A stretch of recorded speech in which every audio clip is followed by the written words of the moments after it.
To Heavenly Album Covers.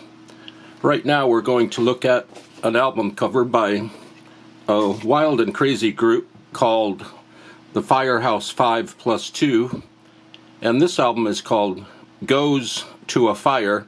Let's pull it out of the old shrink wrap here and look at the cover in its original natural version.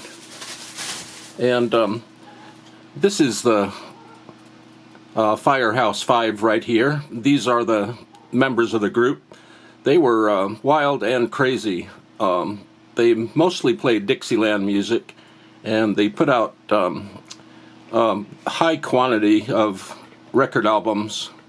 This album is from 1964.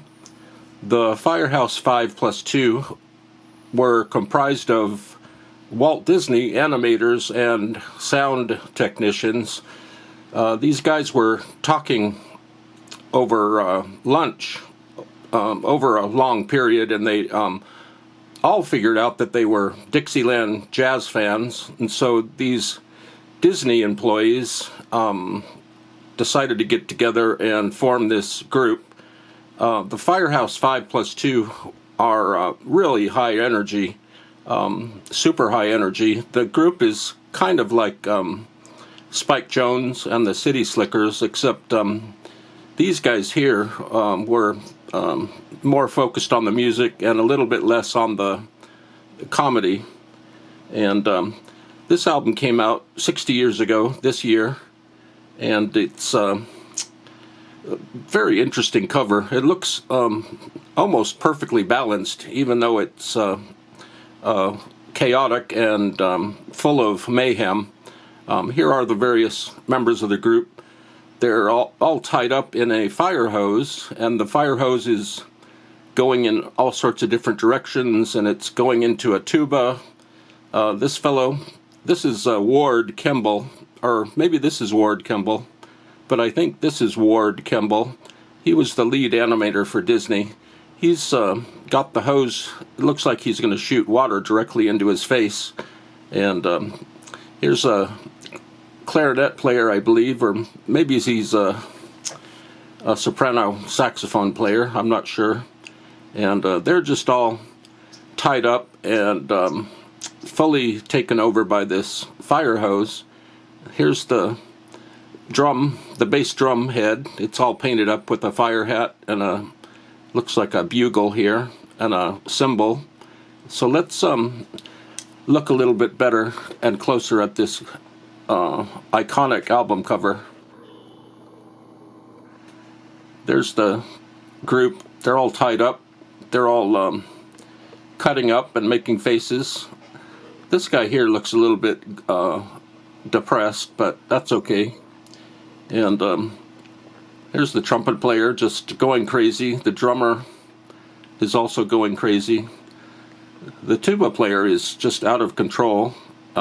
They've got a fire bucket down here full of sand. And again, I'm not sure if this guy is a soprano sax player or a clarinet player. Probably a clarinet player. And here's Ward Kimball. Again, the crazy Ward Kimball plays trombone. Looks like they just put these guys out near some railroad tracks and took the picture. And it's just, it's controlled chaos is what it is. And this album is on Good Time Jazz Records. Their boss, Walt Disney, really loved this group, and the Firehouse 5+2 played at Disneyland a few times, and they played around the world. They put out at least 7 or 8 albums, and all of those albums have great covers, mostly because these were Disney designers that put the covers together and organized the thing. And here's the group down here. There's a little strip of the group members: Ward Kimball, Danny Alguire, George Probert, Frank Thomas, Dick Roberts, Don Kinch, and Eddie Forrest there at the end. And you can find the recordings of this group all over the internet on Spotify. It's real music that is inspirational and upbeat. It's just real good stuff. So these are the Firehouse 5 plus 2 goes to a fire